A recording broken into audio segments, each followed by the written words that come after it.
teman-teman, kembali lagi dengan Dewi Orchid. Nah, pada hari ini saya akan melakukan review tentang pupuk anggrek ya. Nah, pupuk ini menurut saya adalah pupuk yang terbaik. Nah, di sini ada 3 jenis pupuk ya. Pupuk NPK, kemudian pupuk NPK kimia di sini ya. Kemudian ada Orchid Focus, ada Gexpro, dan pupuk organik cair yang dibuat sendiri. Nah, untuk pembuatan pupuk organik cair yang dibuat sendiri ini nanti linknya ada di description ya. Kenapa saya mau mereview pupuk ini? Karena dari pengalaman saya sudah menggunakan ketiga jenis pupuk ini dalam beberapa jangka waktu, itu menunjukkan hasil yang baik ya untuk tanaman anggrek saya. Anggreknya jadi subur dan cepat berbunga. Jadi dari pengalaman saya menggunakan ketiga pupuk ini itu sudah sangat cukup lah ya untuk memenuhi seluruh kebutuhan nutrisi anggrek. Nah, di sini mereka saling melengkapi karena ada komponen mikronutriensnya, makronutriensnya. Jadi makronutriens itu NPK-nya ya, kemudian mikronutriens itu yang lain-lain. Kemudian di sini pupuk organik ya. Itu komponennya itu dia memiliki unsur hara, zat-zat organik, kemudian dia bisa meningkatkan kesuburan tanah ya. Kita bahas dulu satu persatu ya. Kita mulai dari Gexpro seimbang ya. Nah, ini Gexpro itu di sini ditulis all purpose, artinya tujuannya untuk semua fase tanaman ya, mulai dari tanaman anakan, remaja, dewasa sampai berbunga. Nah, di sini itu kandungan makronutriennya yaitu NPK-nya di sini seimbangnya 20 20 20 dan mikronutriens ya. Nah, mikronutriensnya itu apa saja? Sini kita lihat.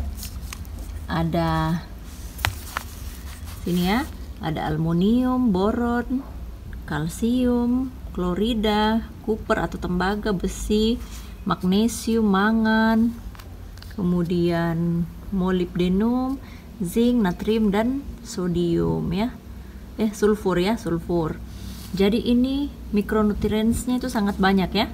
Jadi dia itu kelebihannya, pupuk ini itu memiliki kandungan makronutriensnya yang tinggi yaitu NPK-nya tinggi ya, dengan rasio 20% semua, dan mikronutriens. Cuman sayangnya di sini mikronutriensnya tidak dijelaskan berapa komposisinya ya, berapa kadarnya. Nah, karena kandungannya yang begitu lengkap, selama menggunakan ini itu memang sangat, efeknya sangat cepat ya. Saya alami itu sangat cepat efeknya. Jadi anggrek saya itu cepat subur ya. Jadi mereka cepat siap untuk berbunga. Di sini aturan pakainya itu 1 sampai 2 gram per liter air. Disemprotkan 1 sampai 2 kali seminggu. Ya. Jadi kalau 1 liter air itu untuk takaran sendoknya itu pakai setengah sendok teh ya. Nah, dia itu dalamnya bentuknya serbuk.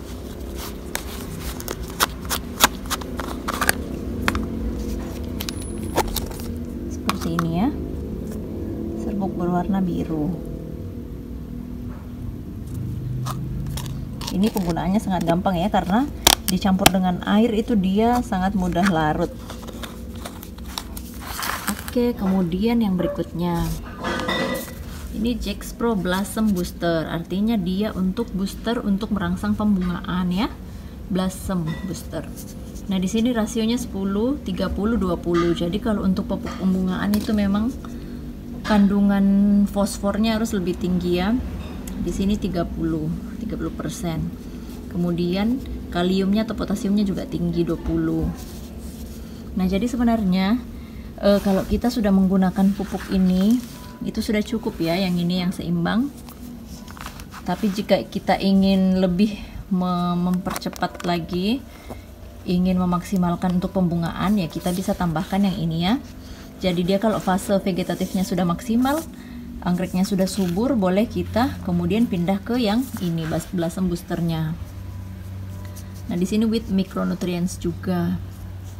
Cuman kalau yang ini tuh saya jarang menggunakan yang Blossom Booster, karena saya memaksimalkan pertumbuhan vegetatif dulu, memaksimalkan pertumbuhan daun dulu ya. Jadi ini nanti belakangan saja, kalau tanamannya sudah siap untuk berbunga baru kita kasih pupuk yang ini.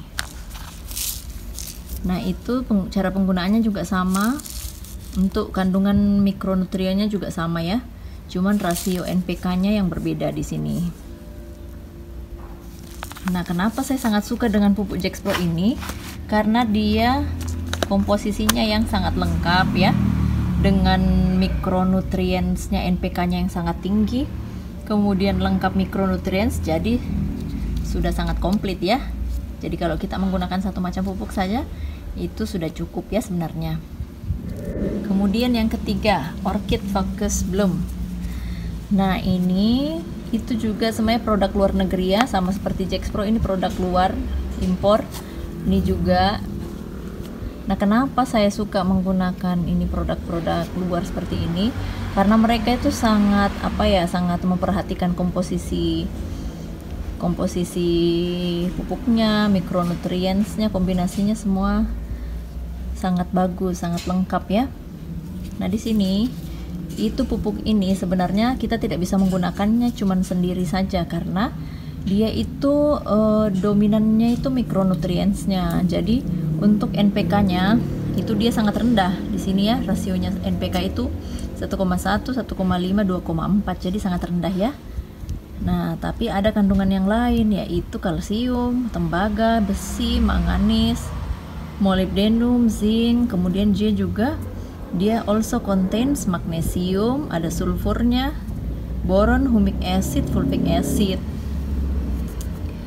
Nah ini untuk referensi yang saya lihat dari orang yang sudah pernah pakai, jadi pupuk ini tuh juga lumayan bagus ya, karena dia banyak mikronutrientsnya, kemudian ada semacam humic acid dan fulvic acid, itu yang bisa menurunkan pH media tanam. Jadi kondisi media tanam dengan pH yang agak rendah itu bisa memaksimalkan akar untuk menyerap nutrisi lebih banyak ya. Jadi dengan kondisi pH yang agak rendah, itu media tanamnya dan akarnya itu bisa menyerap nutrisi dengan maksimal ya. Nah ini, jadi saya menggunakan ini dengan pupuk Jexpro itu saya selang-seling ya, saya selang-seling supaya dia benar-benar tercukupi seluruh nutrisinya. Nah di sini dibilang for heavy flowering. Nah dia itu tujuannya agar mempersiapkan anggrek jika nantinya berbunga itu bisa berbunga lebat ya. Di sini heavy flowering with seaweed. Jadi di sini ada kandungan rumput lautnya ya. Nah di sini yang di highlight di sini itu adalah kalsiumnya. Jadi tanaman terutama anggrek itu memang kebutuhan kalsiumnya juga sangat tinggi ya. Makanya dia menyediakan kalsium yang tinggi di sini. Sebenarnya untuk kebutuhan anggrek sih tidak wajib ya sebenarnya ada ini, karena kita juga bisa menggantinya dengan pupuk yang lain. Jika pupuk yang lain itu kandungannya sudah lengkap, itu sudah cukup ya untuk anggrek. Cuman di sini saya review dari pengalaman saya menggunakan pupuk ini. Nah kemudian berikutnya yaitu pupuk organik cair yang dibuat sendiri. Nah kenapa saya memilih pupuk organik cair ini? Jadi ya pernah saya menggunakan pupuk hanya jenis ini saja, cukup saya menggunakan pupuk ini selama beberapa bulan, itu hasilnya wah lumayan bagus ya, karena saya perhatikan perkembangan anggrek saya, pertumbuhan akar barunya jadi lebat, kemudian daunnya juga subur. Nah disitulah saya simpulkan bahwa wah ini memang pupuk organik ini memang diperlukan juga ya. Selain kita menggunakan pupuk yang lain, pupuk organik juga itu suatu keharusan untuk saya, bagi saya ya, berdasarkan pengalaman. Nah karena dari bahan-bahannya memang mengandung bahan-bahan organik. Nah nanti untuk bahan-bahannya, untuk cara pembuatannya nanti ada linknya di description ya. Jadi memang bahan-bahan organiknya itu menunjang untuk kesuburan tanah atau kesuburan media tanam. Kemudian ada kandungan gula yang tinggi juga, ada kandungan unsur-unsur mikronutrientsnya juga. Nah itulah yang mempercepat pertumbuhan anggrek dan mempercepat kesuburan anggrek ya. Oke teman-teman, itulah tadi gambaran pemberian pupuk pada tanaman anggrek ya. Nah jadi untuk saya, dari pengalaman saya, pupuk inilah yang terbaik untuk anggrek-anggrek saya karena sudah menunjukkan hasil yang sangat maksimal ya. Jadi teman-teman, dalam memupuk anggrek sebenarnya kita tergantung dari pengalaman masing-masing ya. Kita mau pakai yang jenis mana itu bebas saja ya. Yang penting kita memperhatikan bagaimana hasil dari pemberian pupuknya, bagaimana perkembangannya yang sudah terjadi selama pemberian pupuk, begitu ya.